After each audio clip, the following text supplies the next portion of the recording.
This is an interview with Tyler Hall. Yes, with myself. And I know that's going to surprise some of you or sound crazy, but it's real. This 100% happened. And this is me 3 days from now, when I'm recording this interview, talking about and asking myself about the experience flying halfway around the world to Istanbul, Turkey, to Vera Clinic to do a hair procedure.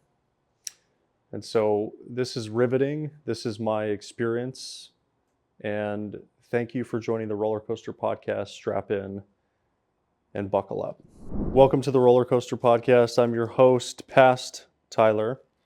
One thing you're going to realize about me today that you've never seen before is I'm not wearing a hat, because I'm interviewing future Tyler 3 days from now, who's flown halfway around the world to Istanbul, Turkey, to Vera Clinic to do his hair transplant. So Tyler, thank you for being here. I'm excited to have you and looking forward to diving in. So you've spent the majority of your life, your adult life at least, not having great hair. What has that done for you, for your life, not having the confidence in a nice full head of hair? Yeah, I think a lot of men, including myself, when our hair starts to thin, we don't think it's that big of an issue. But then 1 year goes by, 2 years go by, 5 years go by, 10 years go by, and next thing you know, your hair it's basically gone, right? I mean, it's receding and for me, I think I was in denial for a long time that it didn't bother me. But at the end of the day, it really affected me. It affected my self-image a lot. And the reason I knew this is because my friends and my wife and other people would say, "Why do you always wear a hat on your podcast? You always wear a hat." And I would say, "Oh, I just prefer how it looks." But at the end of the day, what I was doing, and I didn't realize this, was I was trying to hide my hair because I didn't want people to see my hair. So, deep down, subconsciously, it really affected me. And, it took me years to finally say, you know what? The best technology in the world, the best clinics in the world are in Turkey. I'm going to go do my research on Google. I'm going to figure out who the best one is in the world, and found Vera Clinic, and here we are. And I'm happy that I made that decision. Out of all the places you could have flown to in the entire world, and you actually could have just stayed in your own backyard in Arizona and done this, why did you choose to go all the way to Istanbul, Turkey to get this done? Turkey is known around the world as having the best hair clinics in the world, period, end of story. These clinics have been around, some of them for 15, 20 years. There's now around 1,000 clinics in Istanbul. There's only about 4 or 5 that you would consider top tier, the best of the best. And Vera Clinic is constantly ranks number 1, right? And so, in doing my research, and I had a bunch of friends who had done hair transplants, and like 80% of them, they came to Turkey. Whereas they could have just done it in their own backyard, but a couple of reasons they mentioned to me. One of them, the price, right? It's significantly cheaper to come here and do it.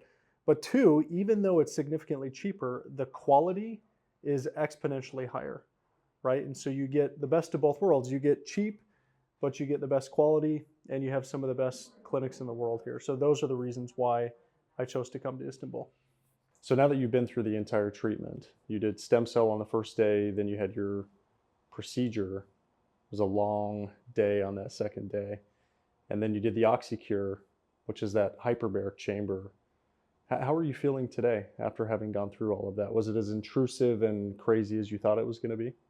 Yeah, so the whole experience to me was just world class, right? So I'll kind of talk about it from the very beginning.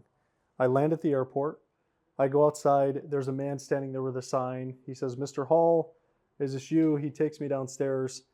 Mercedes van. They drive me all the way to my hotel where I'm staying. I stay at the One World Asia Hotel. This is a 5-star hotel here in Turkey. It's about 10 minutes from the clinic. That first day we come in, we do some filming, and we do our stem cell treatment. What I didn't realize about stem cell was that they actually take the stem cell right out of my own stomach.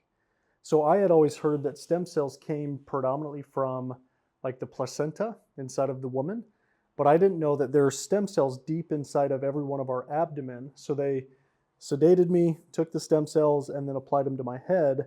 And what that did was ultimately made it so I was going to have a better, more effective procedure, but also for the longevity of my hair growth and ensuring that my hair doesn't diminish. These stem cell treatments are amazing. A lot of people are actually just doing stem cell when they don't have severe hair loss. They'll just do stem cell, they won't go with a full transplant. So what you're saying is they literally inject your scalp with these tiny little geniuses? Is that what I'm hearing? Yeah, so they literally take the stem cells and they plug these little tiny geniuses, like we talked about, inside of my scalp, near my skull, which was a really amazing process.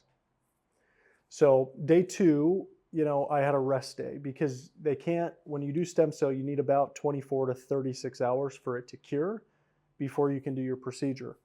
And I'm actually really glad that I had that rest day because I went to Old Town Turkey, I went to the Blue Mosque, I went to Sistilica Bistern, I'm not sure if I said that right. I went to Aziz Mustafa, which is like the best dessert in all of Turkey. These places are everywhere. And then I ate food and probably gained like 10 pounds on that day because it was just, the food in Turkey is unbelievable. Like, I was shocked at how amazing this food was. So you're going to be excited to try this in the next couple of days. So I see your hair, or I guess I should say my hair design. It actually looks really good. I was fearful that it was going to look kind of like a Lego block character, but as far as I can see, it looks really natural to your face. So was this a fear of yours going into this procedure? Yeah, look, I would say this was my biggest fear, and I know it's your biggest fear as you sit here right now, past Tyler. But now that you can see my hairline, you can see that it's not going straight across like this, but it actually looks really natural. So when the designer of the hairline sits you down, they actually look at your face symmetry, and then they design your hairline to match your facial symmetry and the way that your original hairline looked. They don't just draw a line across. And so, I'm really happy with the way that it turned out. Man, Tyler, your hairline looks like you're 16 again. I mean, this is good stuff, man. I'm proud of you. Well, actually, it's our hair now. So check this out. Look at this line. It's looking good. It feels good. It feels good to, feel young again. I was aging very quickly, and now I've reversed that. So future Tyler, as you know, I love anything for recovery. So going into this, one of the things that I'm personally most excited about is this OxyCure hyperbaric chamber. And allegedly, Dr. No Guy is just this mad scientist. Is that your experience, having now gone through it? Yeah, so you're right. I mean, I know that we love recovery, right? And the OxyCure part of this was incredible. I mean, this hyperbaric chamber, you're going to see it in a couple of days. It looks like a submarine, and you go in there and they lock you in there, then they decompress you. So just like you'd be on an airplane or underwater, you have to decompress for the first 6 minutes, and then you breathe 40 minutes of pure oxygen, 100% pure oxygen. And I had the opportunity afterwards to sit down with Dr. Noge. He's my boy, and you're going to get to see some of that interview as well. So one of my biggest fears going into this is you go through all this pain and all of this headache, and to have this procedure done, and then a year or 2 years down the road, it just doesn't turn out. It doesn't look the way that you thought it was going to. So my understanding from friends that have done it is that the post-care and how you take care of that hair after the fact, I mean, starting the day after, is one of the most important parts of having a successful transplant, right? So what's your experience been like so far, future Tyler, with this post-care routine? Yeah, the post-care, I know that you were fearful about this, but 3 days from now, me sitting here telling you, I feel really good about it. So they did their first wash today, and then you sit down with a doctor and they take you through the entire post-care procedure, which includes certain medication that you're going to take. They tell you exactly when to take it. They provide links and videos to you to make sure that you don't miss anything. There's topical solutions that you're going to use. It's very, very thorough. And so, I feel really good about it. And in fact, I'm excited to do it. Like, I want to be the most disciplined when it comes to post-care, because I know that's ultimately what's going to make a successful surgery. So no crazy horror stories about your head peeling off today. Like you're good. Yeah, I mean, I was thinking when I went to sleep last night that my head was going to peel off, but look at me, man. Looks pretty good, right? This is your head, by the way. Kind of crazy, huh? Okay, well, look, I appreciate you having me. I'm excited for you to get to go through this experience. And cheers. We'll see you on the next one.